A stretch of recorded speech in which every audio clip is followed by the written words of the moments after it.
What's going on, you 3D modeling beasts? This is JMUC and welcome to part 4 of creating stylized environmental art using Maya, Zbrush, and Substance Painter. The aim of this series was to be able to take any idea, any concept, or even any existing model that you might already have, apply certain stylized characteristics along with my step-by-step workflow to end up with a beautiful piece of stylized environmental art. This series is sponsored by Autodesk, and in this fourth installment, I will walk you step by step on how I create my low poly and UV layout all within Maya. If you get any value from this video, please consider smashing that like button as it greatly benefits the channel. If you're interested in following along, I have made available completely for free all the project files, including blueprints,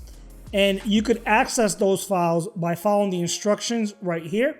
And I've also put a link in the description down below. If you missed the previous video where I walk you step by step through my high poly sculpting, all within ZBrush, you can click the YouTube card right here and it'll take you to that video.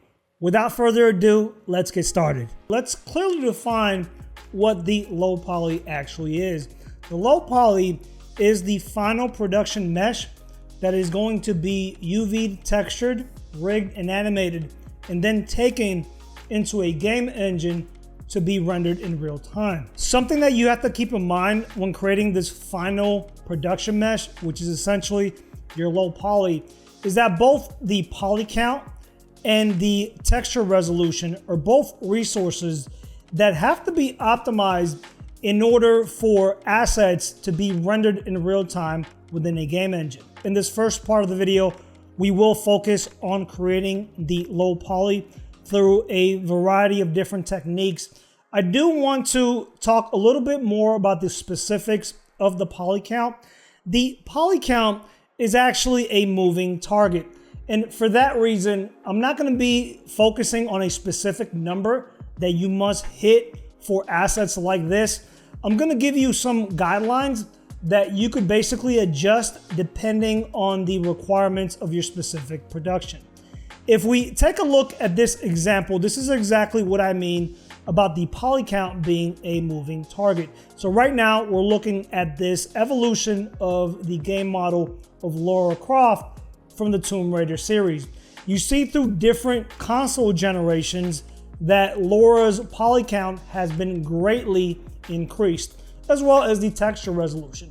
That's why if I was to tell you a very specific poly count, probably in a couple months from now or a couple years from now, if anybody's watching this video, this information is going to be outdated as these newer systems can handle more and more polygons. Something that I do want to point out about these specific assets that I created is that some of the decisions that I made were more towards the artistic side, meaning that I wanted to actually have a good visual fidelity to this. For example, if this asset was to be created for a mobile app versus the next generation console, I would have actually done things a little bit different. Let's go ahead and break down some of the factors that are going to affect your poly count. Number one is your curvature of your model. This is something that we discussed in the blockout video. If you remember, just by me changing some of those design elements, for example, all those support beams were originally circular in nature, but I actually shifted them to be rectangular. That way I could save poly counts on that side of the equation, but I could actually increase the curvature of these plates right here. And this is going to give me a little bit more visual fidelity. And this is something that you can do when you're designing your own props, is that if you opt to switch from curvature type surfaces to more rectangular type surfaces, these surfaces are going to need less polygons to be described accurately. And then that's going to basically free up some of your poly count to concentrate on areas where you want more curvature and visual fidelity. The next factor that's going to affect your poly count is whether this is a hero or a background asset. Right now, we're looking at a screenshot of this EA Sports boxing game, Fight Night Champion This boxing game was made a couple years back, but it actually demonstrates this point very, very well. You see that Mike Tyson here and Muhammad Ali are very well described. You don't really see a lot of noticeable faceting in these two characters because they are the hero assets and they're very close to the camera. However, if you pay close attention to the characters in the background, you'll notice that these are very, very low poly. If you actually look at their bodies, you can see a lot of faceting. So whether your model is a hero asset or a background asset is going to have an impact on its final poly count. The next factor is whether parts of that model are going to be animated or not. So for example, if we take a look at this bench pad here, we clearly see this tape right here. Now this tape and all the details are merely texture details that were created within Substance Painter. But if for some reason the scope of the project required that this tape maybe be peeled off, then we would most likely have to allocate a certain poly count or certain geometry towards that tape so it could be properly animated. The last factor that I want to discuss here are bevels. So for this particular model, I chose to bevel most of the surfaces. And obviously if I had very stringent production requirements, that wouldn't be the case. So things like the bolts or just smaller pieces probably wouldn't be beveled. You can fake some aspects of a bevel by basically having the bevel on your high poly and essentially baking out that bevel. What's going to happen is that by you baking out that bevel, it's going to give the illusion from far away that that hard 90-degree angle is actually beveled. But once you get close enough, you're not going to be able to fake that with a normal map.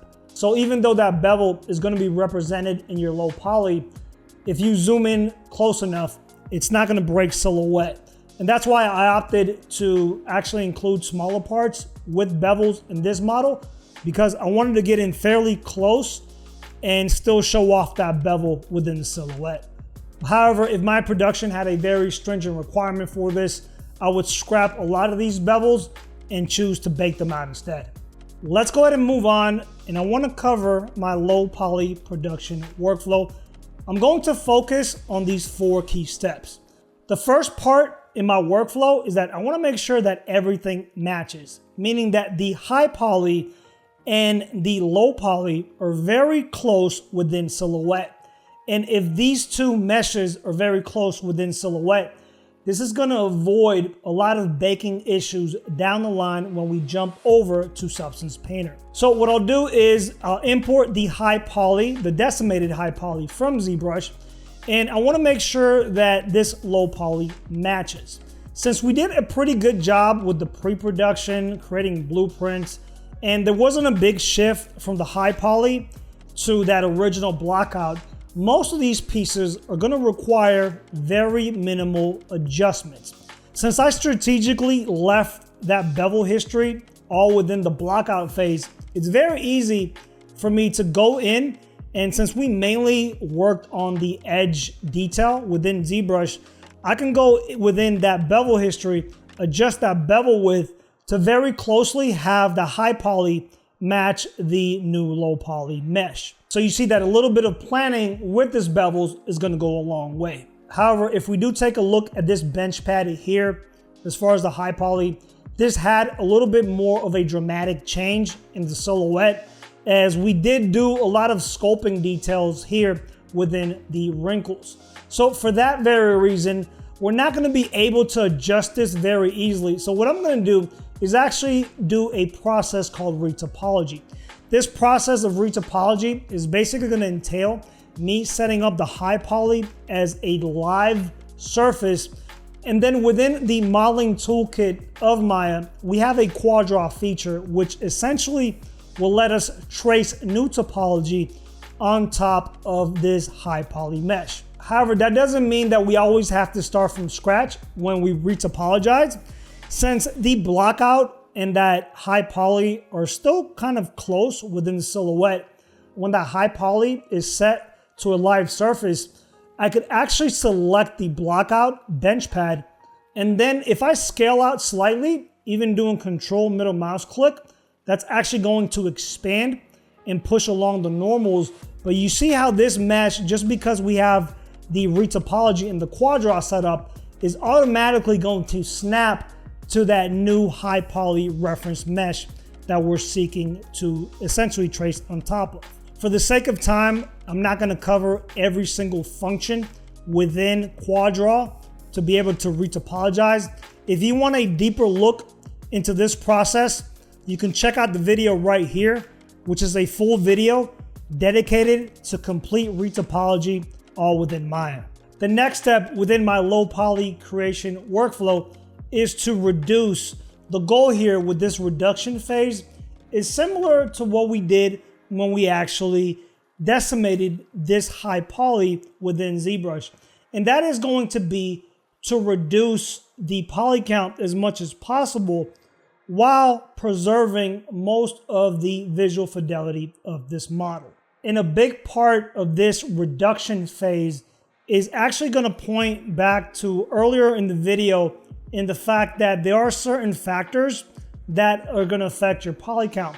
For example, you see me going through and reducing the poly count of these letters. However, you will notice that I'm allocating a lot more polygons to the curved areas of these details. Had this been a more stringent production requirement for, say, like a mobile game, which typically tends to be lower poly counts and lower texture sizes, then most likely I would have normal mapped this text. However, I did want to be able to get in relatively close to these letters, and no matter what the normal mapping setup would have been for this text, it would have never broken silhouette. So that's why I opted to include the letters within the low poly versus actually just creating normal map detail for them. And the last step within my low poly creation workflow is to delete any faces that are not going to be seen by the camera.